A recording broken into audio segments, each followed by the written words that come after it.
무슨 힘으로 살아갈까?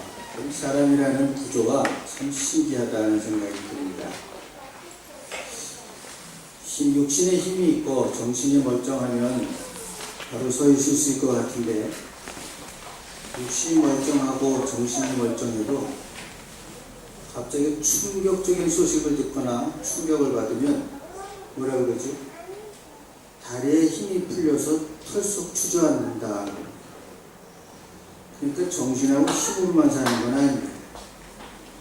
멀쩡히 서 있고 정신도 멀쩡하고 건강도 멀쩡하던 사람도 그렇게 충격적인 일이나 또는 사건들을 대하면 그만 다리가 풀려서 털썩 주저앉는다. 오늘 성경 말씀에도 하나밖에 없는 외아들을 잃고 털썩 주저앉을 수밖에 없는 그 나인성 과부가 있고, 또 어머니를 두고 관에 누워있는 아들의 이야기가 있습니다.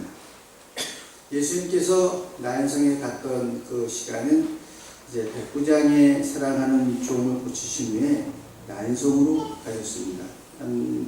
가버나움에서 나일까지는 하루길 걸어서 살았길 때문에 거는 그런 거리였습니다. 예수님께서 이 나인성에 가신 때 제자들하고 또 예수님의 기적을 본 많은 사람들이 동행을 하고 쫓아왔습니다. 그 일행이 나인성 가까이 왔을 때 사람들이 한 죽은 사람을 메고 나왔습니다. 그는 그 어머니의 외아들이었고 그 어머니는 과부였습니다. 성에 사는 많은 사람들이 불쌍한 마음에 다들 같이 슬퍼하면서 뒤를 따랐습니다. 유대인들은 사람이 죽으면 그날로 장사를 지냅니다. 왜냐하면 기후가 굉장히 덥고 그렇기 때문에 빨리 상하기 때문에 죽으면 그날로 장례를 지냅니다. 장례하는 예식이 한국하고 좀 비슷해요. 곡하는 사람이 있고 또 큰 장례에서는 곡하는 사람을 사서 쓰기도 합니다. 그리고 또 슬픈 곡절을 연주하는 피리 부는 사람도 와서 또 사서 유난스럽고 좀 크게 장례식을 합니다. 그런가 하면 이제 성경을 보면은 구약 성경을 보면은 자기가 큰 소리로 곡을 하면서 옷을 찢기도 하고 또 베옷을 입는다. 비슷하죠. 그래서 장례 때 입는 옷들 있죠. 베옷을 입는다. 또 흙이나 재를 머리에 뿌리면서 통곡하기도 하고 그렇게 합니다. 장례 때는 이 피리 부는 사람들 또 가까운 가족 친척들이 상의 앞에 가면서 곡을 하고 손님들은 뒤에 따라가면서 곡을 합니다. 이것이 유대인의 장례 모습입니다. 그런데 여기 우리는 두 행렬을 봅니다. 한 행렬은 나인성으로 들어가는 행렬이고, 다른 행렬은 장례식을 하기 위해서 나인성 밖으로 나가는 행렬이었습니다. 이 두 행렬이 성문 부근에서 만나서 구원의 역사가 이루어지는 이 아름다운 장면이 오늘 이 복음서의 말씀입니다. 자, 죽은 사람은 어머니의 독자였습니다. 외아들이고 그 어머니는 과부였습니다. 참 기구한 운명이라고 할 수 있죠. 이스라엘에서 가장 불쌍한 사람이 과부와 고아입니다. 그래서 어떤 우스갯소리로 그럽니다. 하나님을 웃기는 방법이 뭘까? 아무리 코미디언이 웃기려고도 하나님이 울 수 있는 걸 알 수가 없어요. 개그 콘서트를 봐도 몰라요. 그런데 성경은 분명히 얘기했습니다. 과부와 고아가 웃으면 하나님이 웃으시는 거예요. 그만큼 힘들어요. 한국에서도 재작년인가요? 2011년에 최성봉이라고 하는 고아 가수가 탄생을 했죠. 3살 때 버려져서 5살 때 고아원을 나와서 10년 동안은 길에서 전전하면서 껌을 팔면서 살았거든요. 그러다가 요즘 스타 탄생인가 하는 거기에 나와서 갑자기 큰 가수가 됐어요. 고아 얘기를 들어보니까 현실 같지가 않아요. 그래서 이 사람이 유명한 사람이 되고 나서 조사를 받았대요. 진짜 10년 동안 고아로 그렇게 살았는지 길바닥에서 잠 어디서 잤냐 그러니까는 보통 때는 그 술집 같은 계단에서 자고 추운 날은 몰래 들어가서 화장실에 자고 10년을 그렇게 살았대요. 믿어지지가 않잖아요. 그래서 조사가 나왔대요. 진짜 이렇게 한국에 이렇게 버려진 사람이 있을 수 있나 해서 여러 번 조사를 받았다고. 그만큼 과부와 고아라고 하는 것이 사람들의 운명 중에서 가장 기구한 운명이라고 할 수 있습니다. 과부를 구제하면 복을 받고 과부를 박대하면 벌을 받는다는 것이 시편 94편의 이야기입니다. 게다가 그 당시의 유대 여성들은 사회 참여가 허용되지 않고 직업을 가질 수도 없습니다. 그렇기 때문에 직업을 가질 수가 없고 아이만 키워야 되니까 과부가 되면 이삭을 주워 먹고 살아야 됩니다. 다른 직업이 없어요. 그만큼 가난하고 힘들었습니다. 남편 없는 서러움과 아픔도 힘이 들어서 견디기가 어렵습니다. 오죽하면 과부 사정은 누가 한다고 그 사정을 얘기해서 알 수 있는 사정이 아니라는 겁니다. 그렇게 처절하고 아픈데 그저 소망이라면 외아들입니다. 외아들이 유일한 소망이에요. 그 소망을 두고 가난도 이겨내고 어려움도 이겨내 왔습니다. 자기가 고생이 되어도 아들이 자라는 것을 보면서 위로를 삼았습니다. 이제 다 커서 청년이 되었습니다. 결혼도 시키고 며느리도 보고 손자도 보고 행복하게 살 때가 되었습니다. 근데 이게 어찌 된 일입니까? 이 다 키운 자식에게 무슨 병이 들었는지 시름시름 앓게 되었고 좋다는 약을 다 써보았지만 좋다는 병원을 다 찾아가 보았지만 결국은 안타깝게 죽고 말았습니다. 이때 이 과부 어머니는 하늘이 무너져라 땅이 꺼질세라 아마 다리가 풀려서 주저앉았을 것이고 제정신을 잃어버렸을 것입니다. 한국 같으면 실성을 해서 헛소리하거나 기절이라도 했을 거예요. 저는 실제로 그런 걸 경험한 적이 있습니다. 제가 처음 독일에 왔을 때 84년에 프랑크푸르트에 있을 때 한국 상서에서 근무하던 사람이 하이델베르크에 있는 친구를 만나고 오다가 너무 피곤하니까 밤에 고속도로 갓길에다가 차를 세워놓고 잠이 들었어요. 근데 미군 부대에 유도탄이 지나가다가 밤에 이동하다가 그 날개에 차비가 잘려버렸어요. 그 애 조그만 애도 둘이 있는데 갑자기 남편이 없어집니다. 복잡하더라고요. 시신도 잘 안 내줘요. 결국 그 프라우가 너무 어지러워 정신이 없어갖고 일단 정신과에 입원을 시켰어요. 정신을 못 차리더라고요. 아마 한국 같으면은 무슨 전생에 무슨 죄를 졌나 뭐 죽고 싶을 거예요. 이렇게 나인성 과부의 외아들이 죽어버렸습니다. 큰 슬픔과 절망 속에 있는 과부를 위해서 온 동네 사람들이 여자를 돕기에 성에 나와서 무덤으로 가고 있습니다. 과부와 슬픔을 나누기를 원하고 또 나누면서 울어주었습니다. 친한 친구들 아마 이 과부를 붙들고 실컷 울어라, 울고 나면 좀 불안해질 거야 하고 위로했겠지만 이게 위로가 되겠습니까? 진정한 위로가 될 수가 없습니다. 여러분 정말로 큰 슬픔을 당하면 사람이 무슨 말을 해도 위로가 되질 않습니다. 오히려 나쁘게 가면 이렇게 가는 거예요. 자기는 안 당했으니까 그렇죠. 자기는 괜찮으니까 오히려 고깝게 생각이 들어요. 자기는 안 당했으니까 그런 생각이 들어서 서운한 생각까지 들어요. 그래서 친한 사람이 그런 얘기하면 더 설고 더 눈물이 많이 납니다. 참된 위로가 없습니다. 그런데 13절을 보면 주께서 과부를 보시고 불쌍히 여기시고 울지 마라. 예수님만이 이 여인의 남편을 잃은 것과 외아들을 잃은 슬픔을 위로해 줄 수 있는 분입니다. 예수님만이 슬픔과 절망 가운데 있는 사람에게 울지 말라 하실 수 있는 분이고 참된 위로는 예수님밖에 없습니다. 우리 인생의 진정한 위로자는 죽은 자를 살리시는 예수님밖에 없음을 여기서 우리 알게 됩니다. 예수님은 죽은 아들을 말씀으로 살리시고 그 살아난 아들을 그 과부 어머니에게 돌려주었습니다. 사망 권세에 시달리는 인생들에게 진정한 위로하는 사람은 죽은 자를 살리실 수 있는 예수님밖에 없습니다. 이럴 때 울지 말라 하시는 주님의 위로의 음성을 들으실 수 있기를 바랍니다. 우리는 이 독일에 가서 살면서 수없이 여러 번을 그냥 바닥에 털썩 주저앉아 버리고 싶은 경험들을 가지고 삽니다. 세상이 무너지는 것 같고 앞으로 한 발도 갈 수도 없고 가고 싶지도 않은 그런 순간들을 만납니다.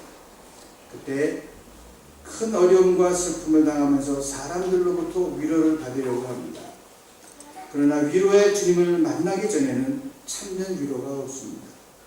괜히 주위 사람들로부터 위로를 받으려 하다가 상처만 받습니다. 거기에는 참된 위로와 동정이 없습니다. 없는 곳에서 찾으려고 하니까 더 허탈함과 상처를 받습니다. 그러므로 참된 힘과 위로가 되시는, 소망이 되시는 예수님의 음성, 울지 마라 하는 예수님의 음성을 들으실 수 있기를 바랍니다. 예수님만이 우는 자의 위로가 없는 자의 풍성이고 전한 자의 높음이고 잡힌 자의 노임이 되시고 나의 기쁨이 되시는 것입니다. 예수님만이 약한 자의 강함과 눈먼 자의 빛이 되시고 병든 자 그 고침과 죽은 자의 부활이 되십니다. 예수님만이 추한 자의 정함과 죽을 자의 생명이시고 멸망할 자의 구원이십니다. 다시 한번 주님을 나의 심령의 주인으로, 나의 주인으로 붙들어야 될 시간입니다. 예수님께서 그 과부의 슬픔을 위로하신 후에 이렇게 말씀하셨습니다. 가까이 오사 관에 손을 대시고 그랬어요. 여러분 아시겠지만 레위기를 보면 모두 율법들이 쭉 나와 있는데 이 관에는 손을 못 대게 되어 있습니다. 신체나 무덤을 만지는 것이 금지되어 있어요. 그래서 그것을 만지면 부정탔다고 해서 깨끗하게 하고 저녁 때까지 정결해야지만 다시 사람을 만날 수가 있습니다. 죽음을 죄의 결과로 얻었기 때문에 아무도 관에 손을 대기를 원치 않았습니다. 그러나 예수님은 그런 율법에 매이시는 분이 아니고 율법을 완성하시는 그런 분이었습니다. 유대인들은 관에 뚜껑을 덮지 않습니다. 그래서 그냥 세마포로 감고 그 다음에 얼굴은 수건이나 천으로 가립니다. 그러니까 몸은 세마포로 감고 얼굴은 천으로 이렇게 가려갖고 장례를 치고 관에 뚜껑은 없는데 조금 전에 말씀드렸습니다. 죽음을 죄의 결과로 생각했기 때문에 관이나 시체에 손을 대려고 하지 않은데 부정이 타는 일인데도 불구하고 예수님께서 오셔서 관에 손을 드렸습니다. 얼마나 이것을 갖다가 중요하게 여겼는가 하면은 관에 손을 대는 것뿐만이 아니라 시신에 손 대는 것 가까이 하면서 원치 않았기 때문에 무덤을 여러분 배칠한다고 그러죠. 배칠하는 게 이쁘게 보이려고 하는 것이 아니라 손을 대지 않기 위해서 하는 거예요. 손을 대지 않기 위해서. 그럼에도 불구하고 오셔서 관에 손을 대셨습니다. 이것은 과부의 슬픔을 자기의 슬픔으로 여기시고 과부를 불쌍히 여기시는 예수님의 사랑입니다. 이 예수님의 사랑은 율법을 뛰어넘어서 다가오는 사랑입니다. 그리고 우리들의 털썩 주저앉을 만큼 충격과 그런 문제를 해결하려고 가까이 다가오사 친히 손을 내미시는 주님이십니다. 이 시간도 여러분 손 내미시는 예수님의 은혜가 여러분과 함께 하시길 기원합니다. 혈병 가진 여인이 자기 병을 고치려고 예수님의 뒤로 와서 옷 가를 만져서 병 고침을 받았지만 오늘 본문에는 예수님이 가까이 오셔서 친히 관에 손을 대어 살려주셨습니다. 그 안에는 젊은 청년이 시신이 누워 있었습니다. 시신은 아무것도 할 수가 없습니다. 이제 창조주께서 천지를 창조할 때 카오스 상태에 있는 것을 손 대신 것처럼 손을 대신 것입니다. 빛이 있으라 할 때 빛이 있고 하신 그 주님께서 물이 있으라 할 때 물이 생긴 그 주님께서 죽은 시체를 만지시고 일어나라 하셨어요. 에스겔서 37장의 말씀처럼 마른 뼈에 힘줄이 생기고 살이 붓고 가죽이 덮이게 하시고 생기를 코에 불어넣으셔서 큰 군대를 삼으시던 하나님께서 이 죽은 청년에게 손을 대셨습니다. 이 죽은 청년에게 손을 대시던 주님께서 이제 때로 무기력해지고 때로 낙심하고 지쳐있는 우리들에게도 손을 대어주시기를 기도합니다. 신학적으로 죽음이라고 하는 것은 분리입니다. 영과 육이 분리되는 것이 죽음입니다. 그러나 참 영혼의 죽음은 하나님과 우리의 관계가 끊어진 상태를 죽음이라고 합니다. 이렇게 볼 때 하나님과 이러한 관계를 맺지 않는 사람들은 전부 죽은 자들입니다. 죽었기 때문에 끌고 가는 대로 끌고 갑니다. 시신은 자기가 움직일 수가 없어요. 메고 가면 메고 가는 것이고 끌고 가면 끌려가는 것입니다. 그래서 하나님과 이러한 관계가 떨어진 영혼의 죽음을 맛보고 그 죽음가에 있는 사람들은 그냥 끌려가고 메고 가는 대로 갈 수밖에 없습니다. 우리 교회도 청년들이 많습니다.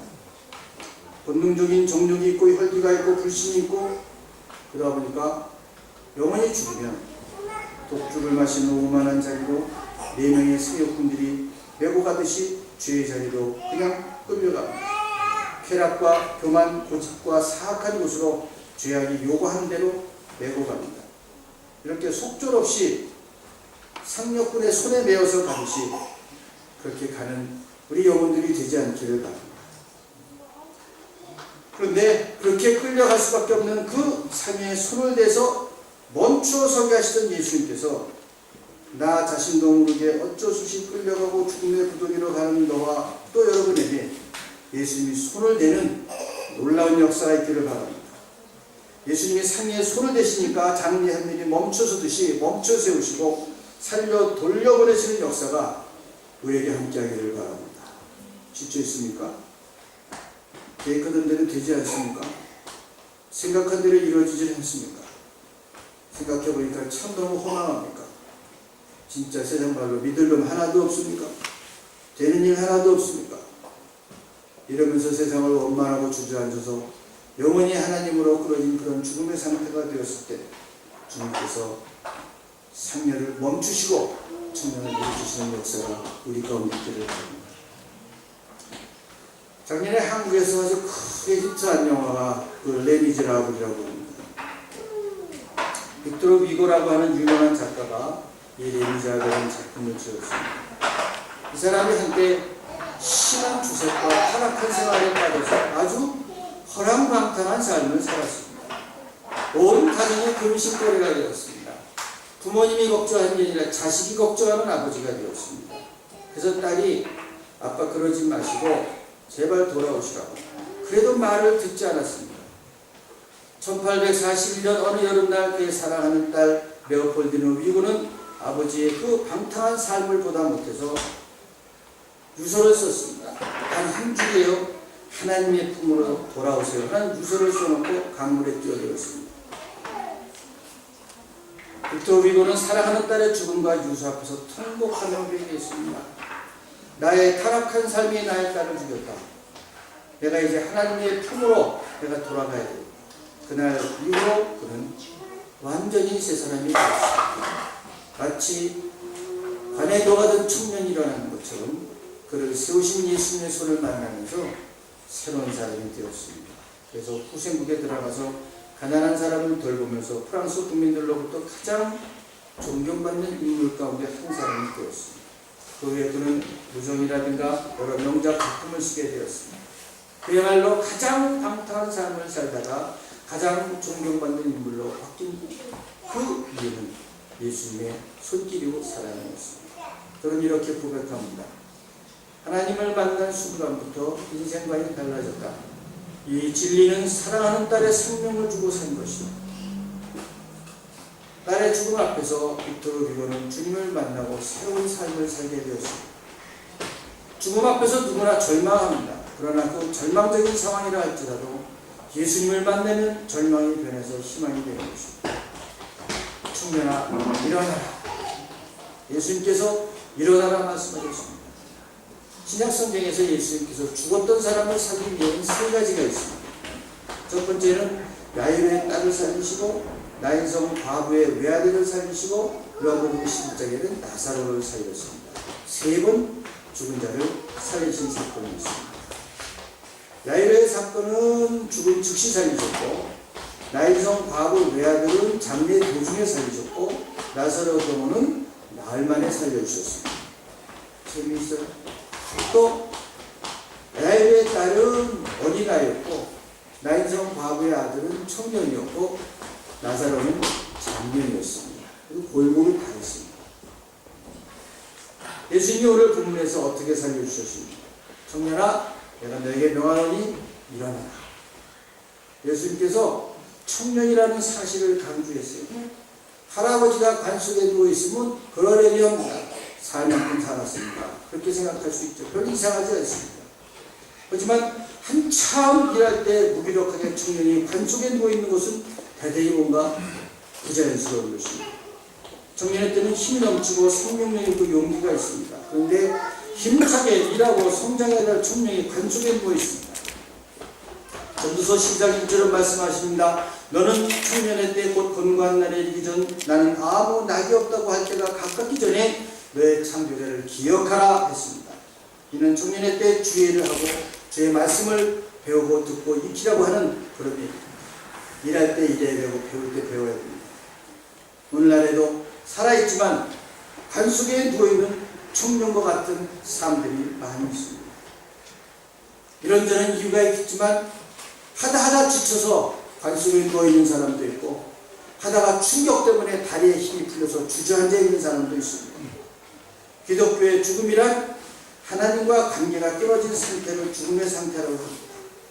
죽었으니까 죄를 지어도 아무런 감각이 없고 죄된 자리, 오만한 자리, 그리고 메고 가고 실려가도 그냥 가는 겁니다. 이런 상태를 주께서 보시고 생명을 멈춰 세우시고 청년아 일어나라 명령하십니다. 죽었던 죄의 자리에서 일어나라 떠나라고 명령하십니다. 왜 그 자리에 누워있느냐? 정말 일어나라고 하십니다.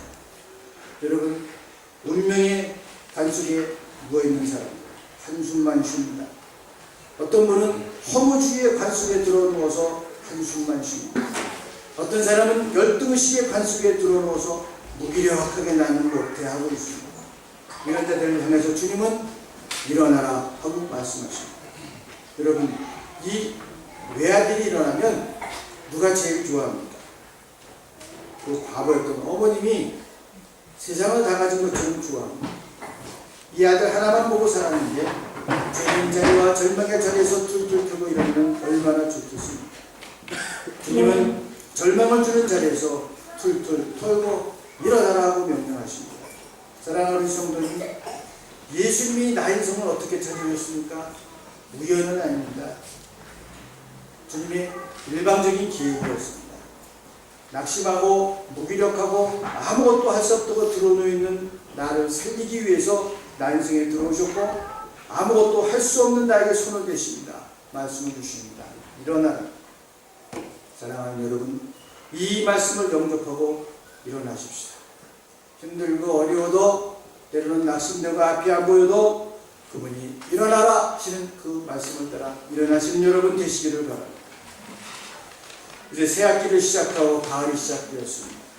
우리 교회 청년 회원들도 이렇게 다시 한번 일어날 수 있기를 바랍니다.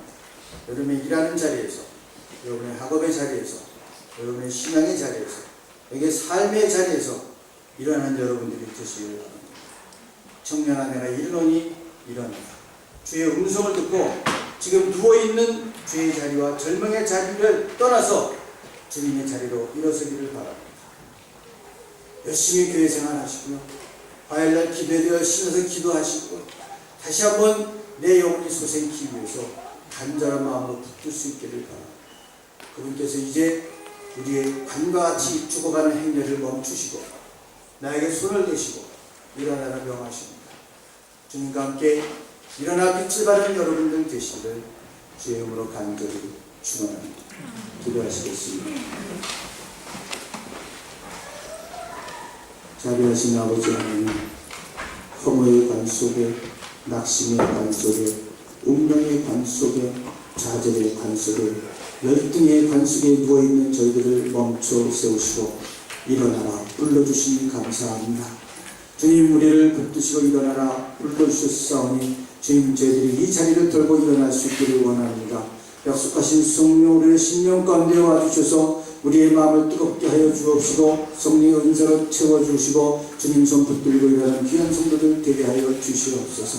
세상의 죄 가운데 빠졌던 저희들의 발걸음을 다시 한번 주님 바라보고 소생케 하여 주옵시고 낙심과 허무의 자리에 있던 우리들을 주님 바라보면서 다시 한번 주님 힘으로도 달려가게 해 주옵시고 영원한 나라 소망을 보며 달려가며 면류관을 기대하는 귀한 성도들 되게 하여 주시옵소서. 예수님의 이름으로 간절히 기도하옵나이다. 아멘.